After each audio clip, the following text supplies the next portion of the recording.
आज हम colligative properties वाले चैप्टर का लास्ट लेक्चर पढ़ेंगे। इसमें हमने पहले पढ़ा था चारों प्रकार की कॉलिगेटिव प्रॉपर्टीज़ के बारे में हम पढ़ चुके हैं। Dip low osmotic pressure, lowering over vapour pressure, depression in freezing point, elevation boiling point. अब हम पढ़ेंगे normal and abnormal values of colligative properties. जैसा कि हमने शुरू में बताया था कि कॉलिगेटिव प्रॉपर्टीज़ जो होती है टोटल नंबर ऑफ पार्टिकल्स पे डिपेंड करती है, ना कि ये सॉल्यूट के नेचर पे डिपेंड करती है।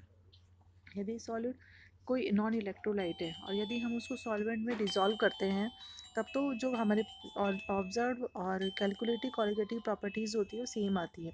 लेकिन यदि हमने इलेक्ट्रोलाइट सॉल्यूट ले लिया तो वो सॉलिड क्या करता है, जब हम उसको सॉल्वेंट में डिज़ोल्व कर लेते हैं तो उसका डिसोसिएशन हो जाता है या एसोसिएशन हो जाता है। इसके कारण से जो observe total number of particles है वो डिफरेंट हो जाते हैं। इसके कारण से observe value of colligative properties और theoretical values of colligative properties different हो जाती है। तो इन्हीं एबनॉर्मल कॉलिगेटिव प्रॉपर्टीज़ को हम कैलकुलेट करने के लिए वांट ऑफ फैक्टर दिया था, जिसे हम आई से डिनोट करते हैं और इसे हम वांट ऑफ फैक्टर कहते हैं। फॉर नॉर्मल कंडीशन के लिए जैसे हम जानते हैं कि pi V is equal to n R T होता है। पाई क्या है यहाँ पे? Normal value of osmotic pressure. लेकिन for abnormal situation, abnormal solutions कौन से होंगे? जिनमें कि सॉलिड या तो एसोसिएट हो जाए या डिसोशिएट हो जाए। तो उस कंडीशन में जो टोटल नंबर ऑफ पार्टिकल्स है वो बिफोर डिजोल्यूशन और आफ्टर डिजोल्यूशन डिफरेंट होते हैं। इसी कारण से उनकी कॉलिगेटिव प्रॉपर्टीज़ भी डिफरेंट हो जाती है। तो यहाँ इस डिस्क्रिपेंसी को हम मैनिपुलेट करने के लिए एक नया फैक्टर उसमें ऐड इनटू कर देते हैं, आई। इसे हम वांटेड फैक्टर कहते हैं। जैसे अब pi not pi zero V is equal to i n R T. यहाँ हमने आई इंट्रोड्यूस कर दिया है। तो पाई, यहाँ पे जो पाई है वो ऑब्जर्व्ड वैल्यू है, एबनॉर्मल वैल्यू है ऑफ द स्फटिक प्रेशर की। यदि हम इसको डिवाइड करें, किसको?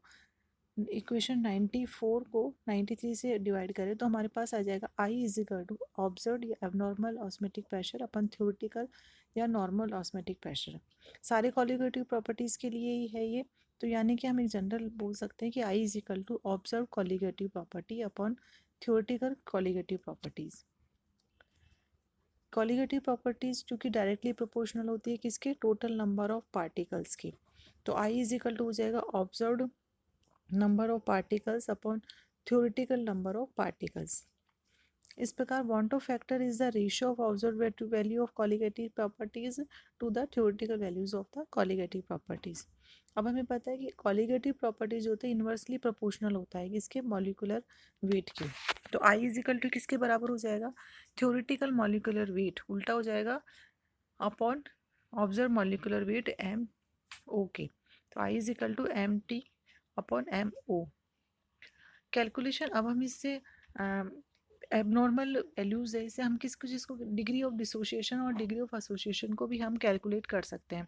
जैसे कि कुछ आयनिक कंपाउंड्स होते हैं, NaCl हुआ, KCl हुआ, CuSO4 हुआ। जब हम इसको डिज़ोल्व करते हैं वाटर में तो नंबर ऑफ पार्टिकल्स होते हैं इंक्रीज हो जाते हैं। इसलिए जो हमें ऑब्जर्व वैल्यू कॉलिगेटिव प्रॉपर्टीज़ होती है वो ज़्यादा हो जाती है as compare to theoretical value of such solution. जैसे कि हमने एक जनरल इक्वेशन लिया, जनरल इलेक्ट्रोलाइट लिया AXBY। जब हमने उसको डिज़ोल्व किया सॉल्वेंट में तो ये डिसोसिएट हो गया किसमें? XA प्लस वाई में प्लस YB माइनस एक्स में। तो सपोज करो इनिशियली AXBY के हमने C मोल लिए थे और XA और YB के 0 मोल थे। एट इक्विलिब्रियम पे क्या हो गया कि अल्फा मॉलिक्यूल्स जो थे इलेक्ट्रोलाइट के AXBY के वो डिसोसिएट हो गए और उन्होंने XC अल्फा और YC अल्फा उन्होंने प्रोडक्ट के बना दिए। मतलब उस इतने दो पार्टिकल में, दो तरह के पार्टिकल में डिवाइड डिसोशिएट हो गए। तो at now observe value equilibrium पे कि टोटल नंबर ऑफ पार्टिकल्स कितने होंगे? C1 minus alpha plus XC alpha plus YC alpha. अब हम इसकी वैल्यू हम रखते हैं आई ऑब्जर्व अपॉन थ्योरेटिकल में। तो आई इज इक्वल टू हो जाएगा जो टोटल हमने इक्विलिब्रियम पे मिले हमने ऑब्जर्व किया अपॉन C थ्योरेटिकल है। थ्योरेटिकली तो C होने चाहिए बिफोर इक्विलिब्रियम। तो अब हम इससे निकालेंगे अल्फ़ा की वैल्यू। जब हमने कैलकुलेट करके निकाली तो ये हो जाएगा i-1/x+y-1। तो इससे हम ये अल्फ़ा क्या है यहाँ पे, degree of dissociation of solute. तो इक्वेशन 100 से हम किसी भी सॉल्यूट के लिए डिग्री ऑफ डिसोसिएशन निकाल सकते हैं, जो कि इलेक्ट्रोलाइट सॉल्यूट है और जो कि सॉल्वेंट में डिज़ोल्व होके डिसोशिएट हो जाता है। अब calculation of the degree of association of solute. कुछ कंपाउंड ऐसे भी होते हैं ऑर्गेनिक सॉल्यूट, जैसे कि एसिटिक एसिड इन वाटर में, बेंजोइक एसिड इन बेंजीन में, जो क्या करते हैं कि जब हम इनको डिज़ोल्व करते हैं तो टोटल नंबर ऑफ पार्टिकल्स क्या हो जाते हैं, कम हो जाते हैं। यानी कि उनके जो पार्टिकल्स है वो एसोसिएट हो जाते हैं, जिससे टोटल नंबर ऑफ पार्टिकल्स कम हो जाते हैं और observe qualitative properties has less value than the theoretical value. अब सपोज करो हमने कंसिडर किया है इलेक्ट्रोलाइट ए। जब हमने इसको डिज़ोल्व किया तो ये ए एन में कन्वर्ट हो गया। यहाँ पे एन क्या है, ऑर्डर ऑफ एसोसिएशन। इनिशियली माना कि हमने जो ए लिया था इलेक्ट्रोलाइट, उसके एन मॉलिक्यूल्स थे और इसकी जो कंसनट्रेशन थी वो सी थी और जो प्रोडक्ट है उसकी कंसनट्रेशन 0 थी।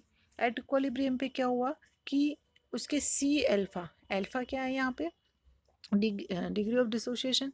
तो जब एल सी अल्फ़ा उसमें से उन्होंने रिएक्ट करके क्या बना लिया, सी अल्फ़ा हमें प्रोडक्ट बना लिया।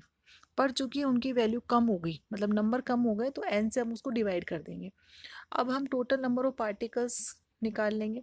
ये आ गया हमारे C minus C alpha plus C alpha upon n. और जो थ्योरेटिकल नंबर ऑफ पार्टिकल्स है वो पता है हमें सी है, तो हम इसके लिए आई निकाल लेंगे। तो आई कैलकुलेट होके हमारे पास आएगा 1 minus alpha plus alpha upon N. इससे हम अल्फ़ा निकाल लेंगे N 1 minus I upon N minus 1।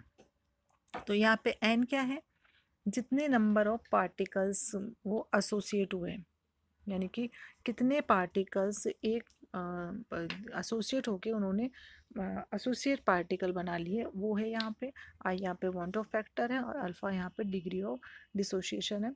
इस तरीके से हम यहाँ पे कॉलिगेटिव प्रॉपर्टीज़ का क्या वैल्यू हो, किस तरीके से हम इसको मॉलिक्यूलर वेट ऑफ सॉलिड को कैलकुलेट करने में हम इसको काम में ले सकते हैं, कितने तरह की कॉलिगेटिव प्रॉपर्टीज़ थी, ये सब हमने इस चैप्टर में डिस्कस कर लिया।